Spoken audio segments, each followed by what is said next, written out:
So in this video, what I want to do is I want to continue with the other part of my page, which is the footer down at the bottom. So we can see here that there's a left side and a right side, and it's split evenly down the middle.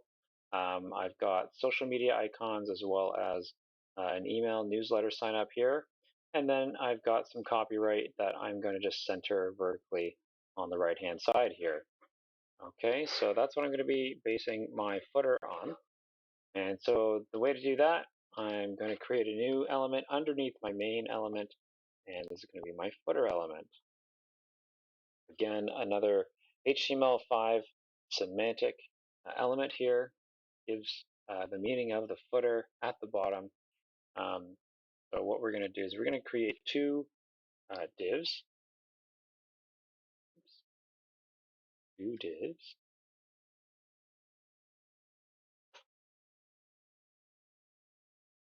And we'll just call this class left. And we'll just copy that and make this class right. Okay. So what I want here is I'm going to put a copyright symbol, and I'm going to use an HTML special character, ampersand copy, semicolon. That'll give me that copyright symbol.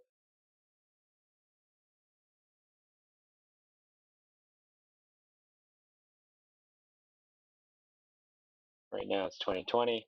I'm going to just put that, and I'll just say shop page example. Sure, why not?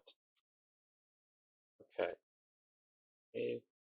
Now we can see that I've got some information here. Oh, why did I put that semicolon there? Put a period. Now, for the left side, I have here in my sketch, I have two rows. Okay? But they're completely separate kind of content. One is social media and one is a newsletter. What I'm going to do is divs are normally blocked, and so they take up the full width of their container. What I'm going to do is I'm going to create a div that is for my social media. I'm going to write ID social. Remember, your IDs can only be there can only be one of a kind on a page. They must be unique. Okay. Copy. Instead of social, I'm going to put newsletter. And here I'm also going to put a form. And inside this form, I am going to put a label for email.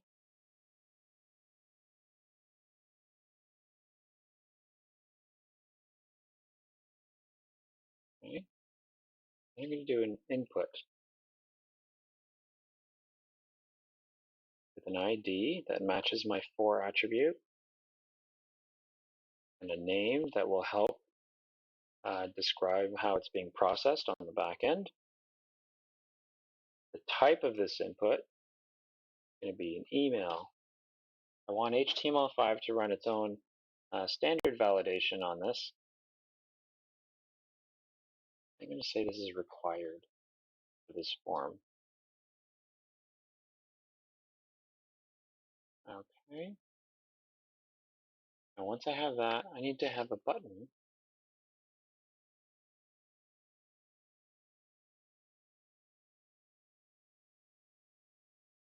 It's going to be a type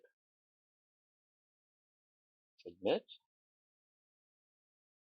I'm going to give this form an ID as well.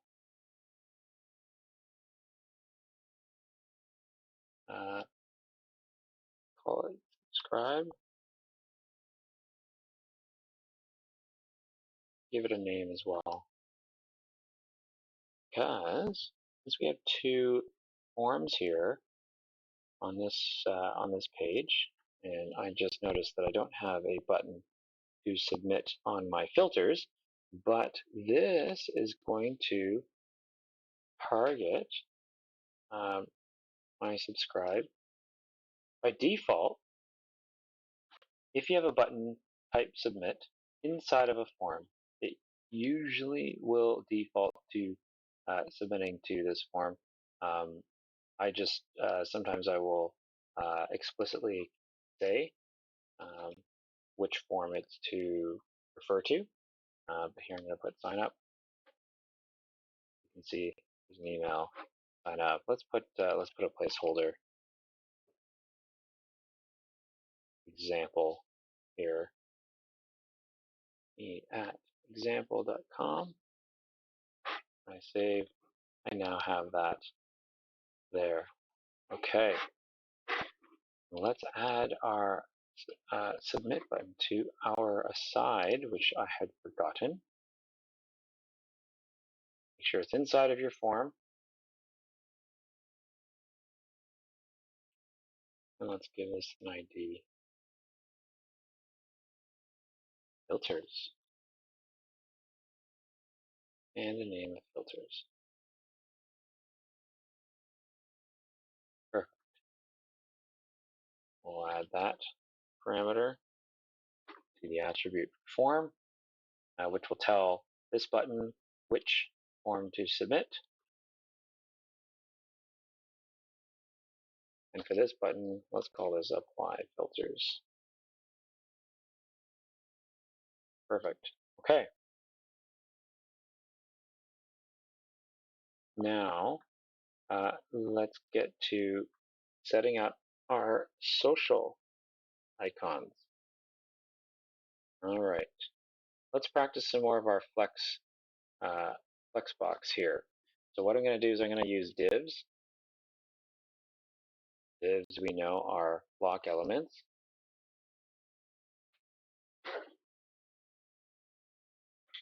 So inside of these divs, I am going to class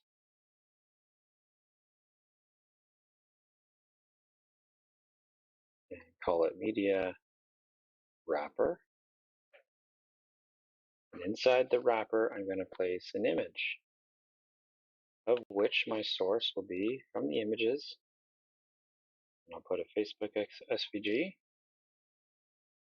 The alternative text will be Facebook logo. All right. Let's just duplicate this a couple of times. I have a couple other social media icons.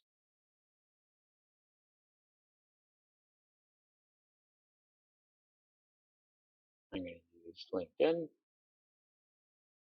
I'm going to change the alt text accordingly. LinkedIn logo. And the other one, I guessed, the other very popular social media is Twitter. And I'm going to rewrite this alt text to say Twitter logo. Okay. Now, let's take a look at our web page here. Ooh, very, very big. Very, very big. Let's apply some styles to help rear in these large sizes, okay? So for the media wrapper, you want them to be no large, let's try no larger than 50 pixels, okay? The width, 50 pixels. Height, 50 pixels. And what we're going to do is we're going to make sure that the images, or rather these media wrappers, can be displayed all on the same line. So we're going to make our ID social, or social element here. We're going to make that a display flex, or a flex container.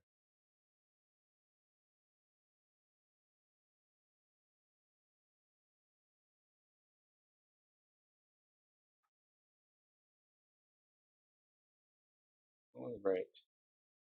Now, I also want my left and right divs to be side by side, so I'm going to make my footer also a flex container. So let's just add that here, like this. Okay. Now what I want is for both of them, the right and the left, to be 50% each. I can use width,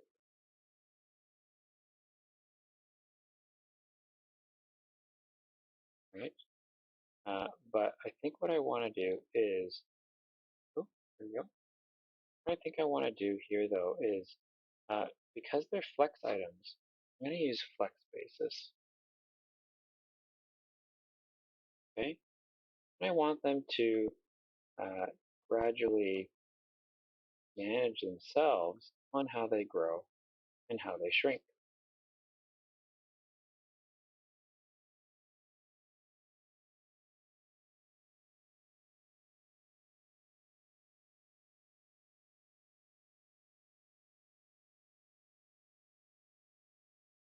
Excellent.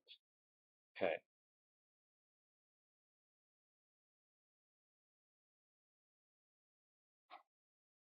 Now let's place a little bit of spacing on our footer by padding to 2 ends. Okay, good.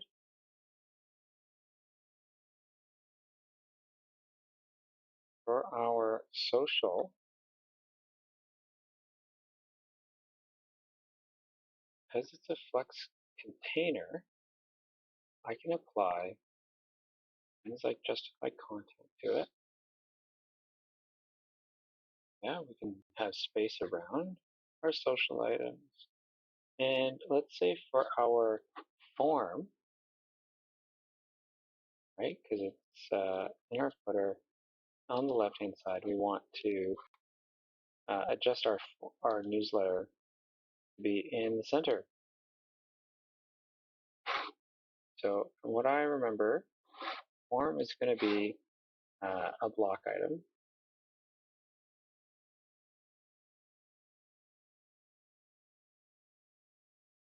Which it is. We can see that there. Okay. And the form doesn't really take up that much um, of the width, but here, my newsletter, what I can do, let's try putting, not under social, but let's try putting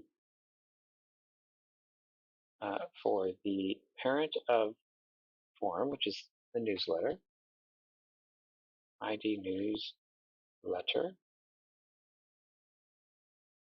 do a text align, enter.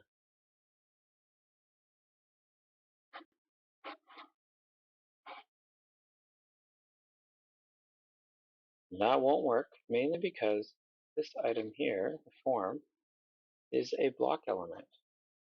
What if we change that?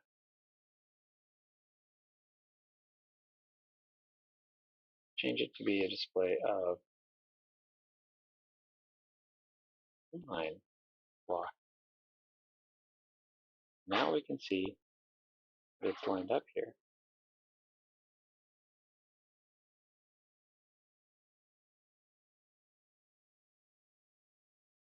Perfect. Let's just add a little bit more space above and below our form.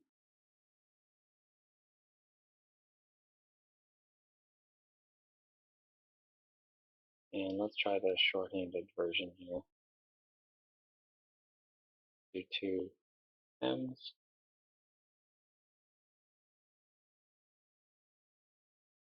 Oops.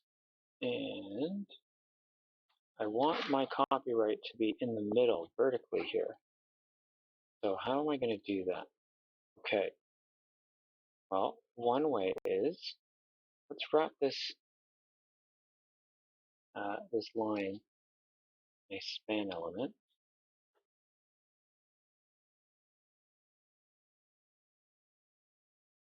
Because flex items are typically elements. So what I'm going to do is I'm going to take my class of right.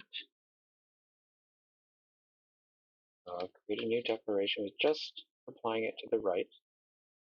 We're going to apply display flex. We're going to make the flex direction column.